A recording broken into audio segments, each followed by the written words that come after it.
the war continues after the battles end. This is something that's hard for Americans to understand. Our system is built with the presumption when war is over, when we sign a piece of paper, everyone can go home. It's not what happens. The following is a conversation with Jeremi Suri, a historian at UT Austin. This is the Lex Fridman podcast. To support it, please check out our sponsors in the description. And now, dear friends, here's Jeremi Suri. What is the main idea, the main case that you make in your new book, Civil War by Other Means, America's Long and Unfinished Fight for Democracy? So our democratic institutions in the United States, they are filled with many virtues and many elements in their design that improve our society and allow for innovation, but they also have many flaws in them, as any institutions created by human beings have. And the flaws in our institutions go back to a number of judgments and perspectives that people in the 17th, 18th, and 19th centuries had.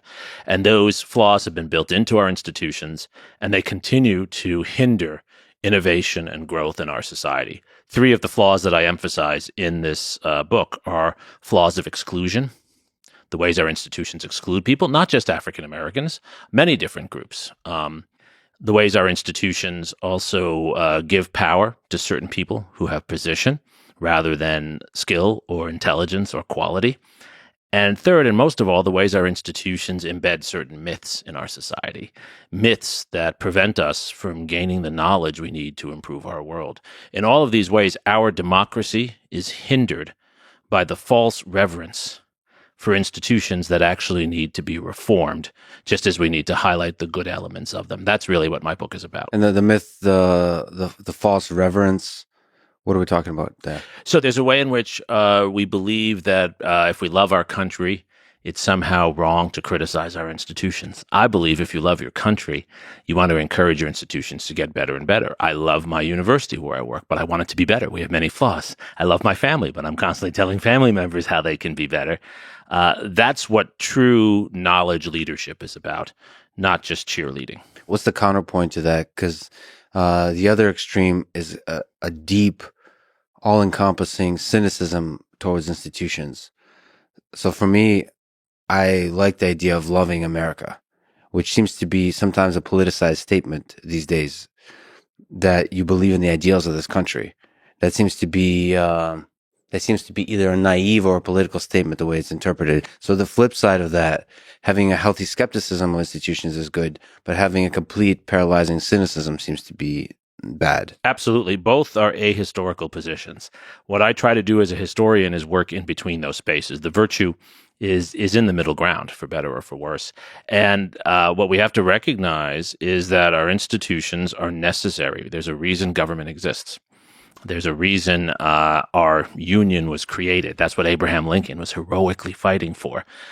So we have to believe in our union, we have to believe in our government, and we as business people, as intellectuals, we have to be part of the solution, not the problem. But that doesn't mean just ignoring the deep flaws in our institutions, even if we find personally ways to get around them. What really worries me is that there are a lot of very intelligent, well-intentioned people in our society who have figured out how to live with the flaws in our institutions, rather than how to use their skills to correct the flaws in our institutions. There's folks like somebody that lives next door to me, Michael Malice, is an anarchist. Philosophically, maybe more than practically, just sort of argues for that position. It's an interesting thought experiment, I would say. And so if you have these flaws as institutions, one thing to do, as the communists did at the beginning of the 20th century, is to burn the thing down and start anew. And the other is to fix from within, one slow step at a time. What's the case for both from a history perspective? Sure. So historically, there has always been an urge to burn down the institutions and start again, start with a blank slate. The historical record is that almost never works, because what happens when you destroy the institutions, you gave the example of the Bolshevik Revolution. When you destroy the institutions, all you do is in the jungle that's left behind, you give advantages to those who are the most powerful. Institutions always place certain limits upon the most powerful in the jungle. If you go back to the jungle, the most powerful are actually going to have the most influence and most control. So the revolutionaries, who are usually the vulnerable, turn out to then be the victims of the revolution. And this is exactly what we saw with the French Revolution, with the Russian Revolution. So the record for that is not a great record. There still might be times to do that, but I think we should be very cautious about that. The record for working through institutions is a much better record. Now, what we have to be careful about is as we're working through institutions, not to become bought into them, not to become of those institutions. So what I've written about in this book and in other books, my book on Henry Kissinger, for example, is how it's important when in an institution to still bring an outsider perspective. I believe in being an inside outsider. And I think most of your listeners are inside outsiders. They're people who care about what's going on inside, but they're bringing some new ideas from the outside. I think the correct statement to say is most of the listeners, most people aspire to be inside or outsiders, but human nature is such that we easily become insiders. So we like that idea, but the reality is, and I've been very fortunate because of this podcast to talk to certain folks that live in certain bubbles. And it's very hard to know when you're in a bubble that you should get out of the bubble of thought. And that's a really tricky thing because when you're, whether it's politics, whether it's science, whether it's, and any pursuits in life, because everybody around you, all your friends, you have like a little rat race and you're competing with each other. And then you get a promotion, you get excited, and you can see how you can get more and more power. It's not like a dark, cynical rat race. It's fun. That's the process of life. And then you forget that you just collectively have created a set of rules for the game that you're playing. You forget that this game doesn't have to have these rules. You can break them. This happens in Wall Street. Like the financial system, everybody starts to collectively agree on a set of rules that they play, and they don't realize we don't have to be playing this game. It's tough. It's really tough. It takes a special kind of human being, as opposed to being anti-establishment on everything, which also gets a lot of attention, but being just enough anti-establishment to figure out ideas how to improve the establishment. That's such a tricky place to operate. I agree. I like the word iconoclastic. I think it's important to be an iconoclast, which is to say you love ideas, you're serious about ideas, but you're never comfortable with consensus. Right. And I write about that in this book. I've written about that actually a lot in the New York Times too. I think consensus is overstated.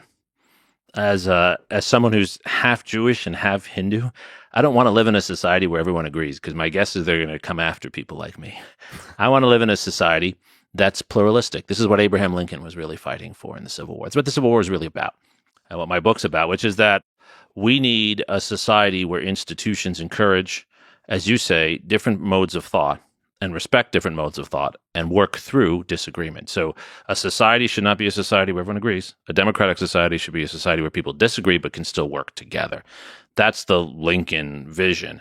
And how do you get there? I think you get there by having a historical perspective, always knowing that no matter what moment you're in and no matter what room you're in with really smart people, there are always things they're missing. We know that as historians.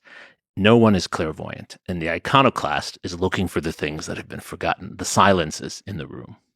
And also, I wonder what kind of skill, what kind of process is required for the iconoclast to reveal what is missing to the rest of the room. Yeah. Because it's not just shouting with a megaphone that something is missing, because nobody will listen to you. Right. You have to convince them. Right. It's honestly where I have trouble myself, because I often find myself in that iconoclastic role, and people don't like to hear it. You know, I like to believe that people are acting out of goodwill, which I think they usually are, and that people are open to new ideas. But you find very quickly, even those who you think are open-minded, once they've committed themselves and put their money and their reputation on the line, they don't want to hear otherwise. So in a sense, what you say is bigger than even being an iconoclast. It's being able to persuade and work with people who are afraid of your ideas. Yeah, I think the key is, in conversations, is to get people out of a defensive position. Make them realize we're on the same side, we're brothers and sisters, and from that place, I think you just raise the question. It's like a little thought that just lands, and then I've noticed this time and time again. Just a little subtle thing, and then months later, it percolates somewhere in the mind. It's like, all right, that little doubt Because I also realized in these battles, when especially political battles, people often don't have folks on their side